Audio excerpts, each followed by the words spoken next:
अस्सलाम वालेकुम दोस्तों, कैसे हो? मुझे उम्मीद है आप सबसे हो गए। न्यू अपडेट के साथ मैं आपके सामने फिर हाजिर हो चुके हैं। अगर आप कुवैत में रहते हैं, कुवैत की खबरों से हमेशा के लिए अपडेट आना चाहते हैं तो ये वीडियो आप शुरू से लेकर आखिर तक देखते रहिए। इस वीडियो के अंदर मैं आपको काफ़ी ज़्यादा इंपॉर्टेंट जो है इन्फॉर्मेशन देने वाला हूँ और आप लोगों को बताने वाला हूँ कुछ जानकारी ऐसी जो कि आपके लिए काफ़ी ज़्यादा ज़रूरी है।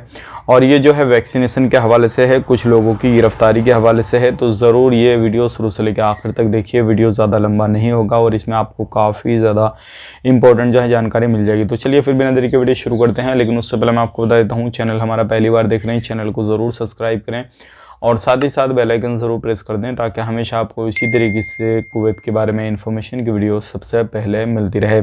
तो सबसे पहले अपडेट की तरफ बढ़ते हैं, जो काफ़ी बड़ी अपडेट आ रही है निकल के। अभी जो है गिरफ्तारी के हवाले से आ रही है। 2 नेपाल के बंदों को गिरफ्तार किया गया है और इनके पास में जो है गोली वगैरह, जो भी बारूद वगैरह, ये सारी चीज़ें पाई गई हैं। शराब की फैक्ट्री ये दोनों बंदे चलाते थे और इनके साथ ही साथ एक बंदा जो कुवैत का बंदा इनके साथ मिलके जो कामकाज करवाता था ये सारे, तो उस बंदे को भी गिरफ्तार किया गया है।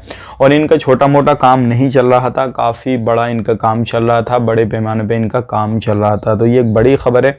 अगर आप भी इस तरीके से कहीं पे भी कोई भी किसी भी बंदे से मिलजुल के काम करते हैं तो थोड़ा ध्यान रखें, सावधानी बरतें और इस तरीके का इलीगल काम बिल्कुल ही ना करें तो अच्छा रहेगा। लीगल काम करें अगर कुवैत के अंदर रहते हैं या फिर किसी भी कंट्री में रहते हैं। तो ये एक बड़ी खबर थी जो कि मैंने आप तक शेयर कर दी।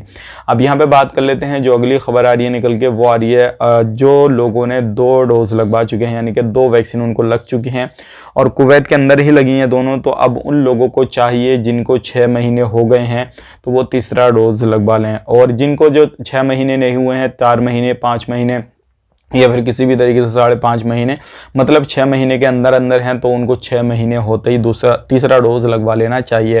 क्योंकि अभी अगर आप मिशरफ में जाते हैं तो डायरेक्टली आपको मिशरफ में लग जाएगा, और जो है बिना अपॉइंटमेंट के लेना जो है वहाँ पे जाएंगे तो डायरेक्टली आपको वैक्सीन का तीसरा डोज लग जाएगा। और अगर आप किसी दूसरी जगह जाते हैं तो भी लगवा सकते हैं, कोई परेशानी नहीं है।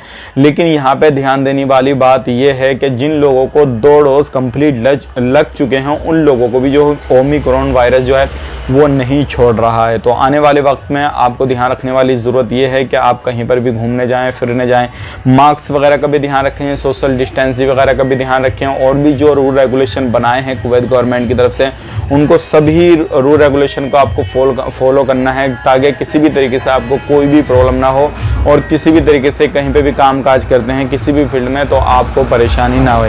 तो उम्मीद करता हूँ जो भी इन्फॉर्मेशन मैंने आपको इस वीडियो के अंदर दी है वो आपको समझ में आ गई होगी। अगर आपके माइंड में कोई भी सवाल जवाब चल रहा है किसी भी तरीके से तो कमेंट करना ना भूलें। इंशाल्लाह उस पर हम आपको जवाब देने की कोशिश करेंगे, फिर वीडियो में उस पर चर्चा करने की कोशिश करेंगे। आप अपना ख्याल रखें, अपनी फैमिली वालों का ख्याल रखें। Take care, bye bye.